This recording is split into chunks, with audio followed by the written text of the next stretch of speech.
ఈ ప్రభుత్వంలో కోదండరామ్ గారికి తప్పకుండా ఒక సముచిత స్థానం ఇవ్వాలని మళ్ళీ తిరిగి వారిని అమీర్ అలీ ఖాన్ గారిని కూడా సభ్యులుగా రికమెండ్ చేస్తూ కేబినెట్ ఈరోజు మళ్ళీ గవర్నర్ గారికి రికమెండ్ చేయడం జరిగింది.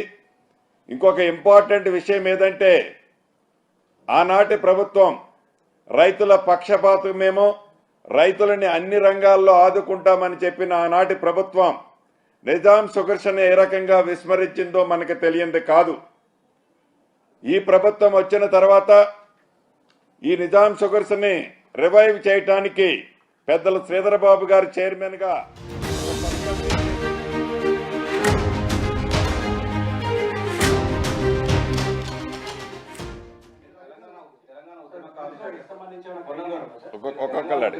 చెప్పండి. జాబ్ క్యాలెండర్ ఇవ్వడం ఎట్లా చూస్తారండి మొత్తం? ప్రభాకర్ నిన్నే అడుగుతున్నాడు ఉద్యమకారుడు. గత ప్రభుత్వాలు జాబ్ క్యాలెండర్ ఇవ్వకపోవడం వల్ల చాలా మంది నిరుద్యోగులు చాలా తీవ్ర ఇబ్బంది పడ్డారు. అదేవిధంగా వారికి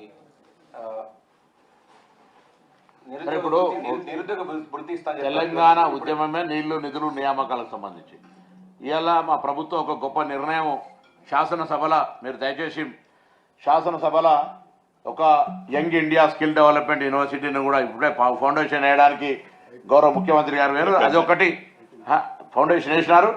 అది రాబోయే కాలం లోపల వృత్తులు, చేతి వృత్తులకు సంబంధించినటువంటి అంశం మీద చాలా కార్యక్రమాలు జరగబోతా ఉన్నాయి. దాంతో ఒకటి. దాని తర్వాత మనం తెలంగాణలో నీళ్లు నిధులు నియామకాలు కొట్లాడిన తర్వాత మా ప్రభుత్వం వచ్చిన తర్వాత చూస్తున్నారు నిరుద్యోగులే ఉద్యోగాలకు సంబంధించిన నోటిఫికేషన్ వాయిదా వేయమనే పరిస్థితులలో ఉండేంత సీరియల్గా మేము ఉద్యోగాలు నియామకం చేయ ప్రయత్నం చేస్తున్నాం.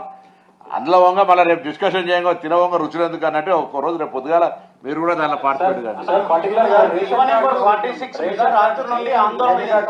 Sorry sir ration card separate అని చెప్పారు కదా సార్. జాబ్ క్యాలెండర్ మీరు కాంగ్రెస్ మేనిఫెస్టోలో ఆల్రెడీ ప్రకటించున్నారు, తేదీలతో సహా మీరు ప్రకటించున్నారు. ఇప్పుడు ఆ తేదీలను సవరించి మళ్ళీ కొత్తగా ఇష్యూ చేస్తున్నారు. చట్టబద్ధత చేస్తాం కదా, దాన్ని డిస్కషన్ పెట్టి ఇంకేమైనా మార్పులు చేర్పులు మీలాంటి వాళ్ళని సలహాలు చెప్తే మార్పులు చేర్పులు చేసుకునే అవకాశం ఎన్నికల సందర్భంగా చెప్పినాం. ఆనాడున్న సమాచారంతో ఇవాళ మళ్ళీ ఇంకా పక్క ఎగ్జిక్యూషన్లో మొన్న మేము ఇచ్చిన తర్వాత వాయిదా వేయమని వాళ్ళు వీళ్ళు అడిగినటువంటి పరిస్థితి రాకుండా ఒక పూర్ణమైనటువంటి క్యాలెండర్ తీసుకురావాలని ఆలోచన మీరు కూడా సలహా చెప్తే సంతోషం. ఇన్ఎక్షన్ దట్ ప్రభాకర్ అన్న చెప్పిన దానికి ఇన్ఎక్షన్గా నేను చెప్పేది ఏంటంటే జాబ్ క్యాలెండర్ విషయంలో ఆనాడు మా పార్టీ పరంగా కాంగ్రెస్ పార్టీ ఒక జాబ్ క్యాలెండర్ని రిలీజ్ చేసింది. దానికి చట్టబద్ధత చేయాల్సిన అవసరం ఉంది. భేషజాలకు పోకుండా అసెంబ్లీ సాక్షిగా అది పెడతాం. ప్రతిపక్ష సభ్యులు ఎవరైనా మంచి సూచనలు ఇస్తే వాటిని సేకరిస్తాం. మేము చేసిన దాంట్లో ఏదన్నా మంచి అనిపిస్తే వాళ్ళు చెప్పిన దాంట్లో తప్పకుండా దాన్ని ఇన్కార్పొరేట్ చేసి ఆ జాబ్ క్యాలెండర్నే అఫీషియల్ గా రిలీజ్ చేస్తాం.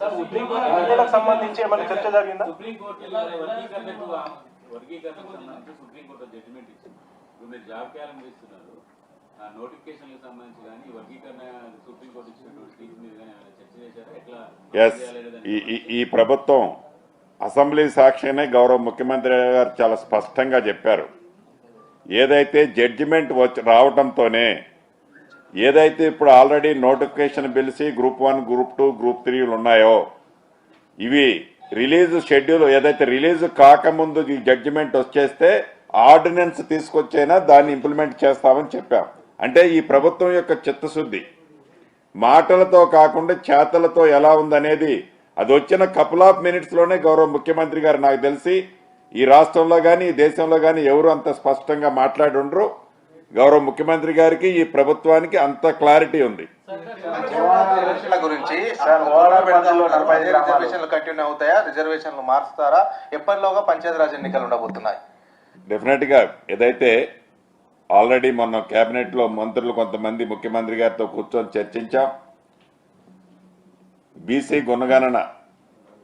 కులగణన ఏదైతే ఉందో దాన్ని చేసే దాంట్లో ఆల్రెడీ ఓటర్ లిస్టు రిలీజ్ ఇంకా 1-2 డేస్లో అవుతుందని అనుకుంటున్నాం. అది అవటంతో దాన్ని చేసి దాని పద్ధతి ప్రకారం చేయటం జరిగింది. Aarogyasri cards and election separate అలా అసలు ఓటర్ లిస్ట్ అనేది ఇప్పటి వరకు కేంద్ర ఎన్నికల సంఘం ఇవ్వలే. రాష్ట్ర ఎన్నికల సంఘం ద్వారా పంచాయతీరాజ్ శాఖకు రావాలి. దాని తర్వాత దాని వికేంద్రీకరణ జరగాలి. కులగణన చేసి ఎన్నికలు నిర్వహించడానికి ప్రభుత్వం ఎప్పుడు సిద్ధంగా ఉంది. రిజర్వేషన్లకు సంబంధించి కూడా ఎక్కడ కూడా ఎవరికి ఏ వర్గానికి అన్యాయం జరగకుండా అందరూ కూడా దానికి పాజిటివ్ గా డిస్కషన్ చేస్తారు. తర్వాత ఉద్యోగాలకు సంబంధించి ఒక విషయం 317 సంబంధించి నేను 317 సంబంధించి సబ్ కమిటీ మెంబర్ గా మేము అనేక సందర్భాల్లో సమావేశాలు కూర్చున్నాం. దయచేసి ఎవరైనా ఏదైనా ప్రొవోకేషన్ చేసినా 46 జీవో కావచ్చు, 208 2008 డిఎస్సి కావచ్చు, ఇంకా మళ్ళీ 1998 జీవోకి సంబంధించిన డిఎస్సి అన్ని రకాలు ఉన్నాయి. 46 అనేక రకాల అంశాలకు సంబంధించి పరిష్కార మార్గం చూపెట్టే విధంగా గౌరవ దామోదర్ రాజనరసింహ గారు చైర్మన్ గా, శ్రీధర్ బాబు గారు నేను మెంబర్లుగా అన్ని డిపార్ట్మెంట్ సెక్రటరీలతోటి పలు దఫాలు చర్చ జరిగినాయి. దీని మీద ఎవరు ఆందోళన పడాల్సి దాన్ని పరిష్కారం చేస్తాం. పరిష్కారం మా ప్రభుత్వం గతంలో ఎన్నికల సందర్భంగా ఇచ్చిన హామీ ప్రకారంగా బరాబర్ రిజాల్వ్ రేషన్ కార్డ్ సెపరేట్ అన్నారు కదా, అంటే క్రైటీరియా సార్ హెల్త్ కార్డ్ సంబంధించి సెపరేట్. ఫస్ట్ ఇప్పుడు కేబినెట్ సబ్ కమిటీ అదే ఫైనల్ చేయబోతుంది. విధి విధానాలు ఫైనల్ చేస్తే మిగతాది ఇంప్లిమెంటేషన్ అనేది వెరీ ఈజీ. విధి విధానాలు ఫైనల్ చేయడానికి కేబినెట్ సబ్ కమిటీ. ఎల్ఆర్ఎస్ కూడా ఈ ప్రభుత్వం చిత్తశుద్ధితో వీలైనంత తొందరలో వాటిని కూడా పూర్తి చేయాలని, ఎందుకంటే ఎప్పుడో లాంగ్ పెండింగ్ ఇష్యూ అది. వాటిని పూర్తి చేసే కార్యక్రమాన్ని ఆల్రెడీ చేపట్టాం. డెఫినెట్ గా కంప్లీట్ చేస్తాం. పంచాయతీరాజ్ ఎలక్షన్ లో బీసీ రిజర్వేషన్ గత ప్రభుత్వం తగ్గించింది, దాన్ని సమీక్షిస్తారా? అదే చర్చనే లేదంటే ఇప్పుడు చెప్పింది వెళ్ళాను ఇంకానూ ఓకేనా? అలా థ్యాంక్ యూ.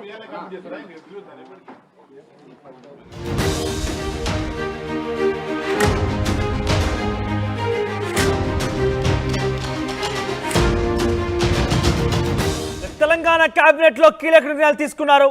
జాబ్ క్యాలెండర్ కి కేబినెట్ ఆమోద ముద్ర వేసింది. ఇక రేపు అసెంబ్లీలో జాబ్ క్యాలెండర్ విడుదల చేయబోతున్నారు. దీని తర్వాత గౌరవెల్లి ప్రాజెక్ట్ కి 437 కోట్ల కేటాయింపు చేస్తూ ఈరోజు కేబినెట్ నిర్ణయం తీసుకుంది. ఇక రేషన్ కార్డుల జారీకి సంబంధించిన అంశం, రేషన్ కార్డుల జారీకి కేబినెట్ సబ్ కమిటీ వేసింది. సబ్ కమిటీలో ఉత్తమ్ కుమార్ రెడ్డి, డిప్యూటీ సీఎం బట్టి విక్రమార్క, వైద్య శాఖ మంత్రి దామోదర్ రాజనరసింహ కూడా వివరిస్తారు, సబ్ కమిటీలో ఉంటారు. సో వీరు రేషన్ కార్డులకు సంబంధించిన గైడ్ లైన్స్ రూపొందిస్తారు. రేషన్ కార్డులో ఎటువంటి గైడ్ లైన్స్ ఉండాలి, ఎవరెవరికి అర్హత కల్పించాలి, ఎవరెవరికి రేషన్ కార్డులు జారీ చేయాలి, పూర్తి స్థాయి ప్రక్రియ మొత్తం కూడా ఈ యొక్క సబ్ కమిటీ నిర్ణయం తీసుకునే అవకాశం ఉంది. ఇక ధరణి పోర్టల్ పేరుని భూమాతగా మార్చారు. దాని గురించి కేబినెట్లో ఆమోద ముద్ర వేశారు. ఇక జిహెచ్ఎంసీ విషయంలో జిహెచ్ఎంసీ విస్తరిస్తోంది. జిహెచ్ఎంసీ ఇకపై శివారు మున్సిపాలిటీలన్నీ కూడా జిహెచ్ఎంసీలు విలీనం కాబోతున్నాయి.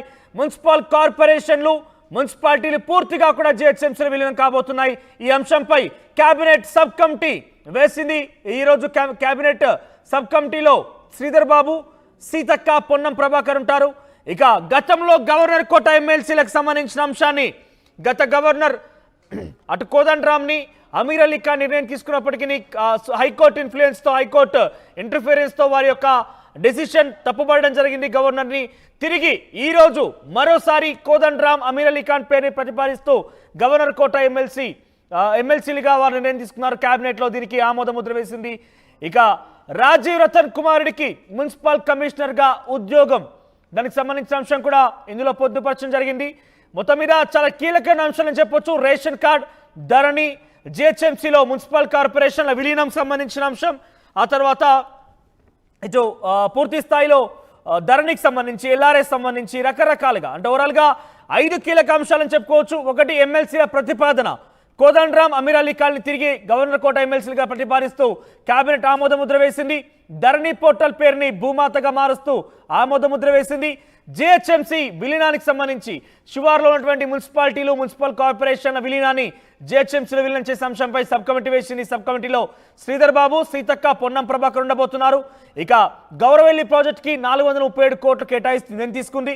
జాబ్ క్యాలెండర్కి సంబంధించి నిర్ణయం తీసుకుని ఆమోద ముద్ర వేసింది. రేపు అసెంబ్లీలో జాబ్ క్యాలెండర్ ప్రవేశపెట్టబోతున్నారు.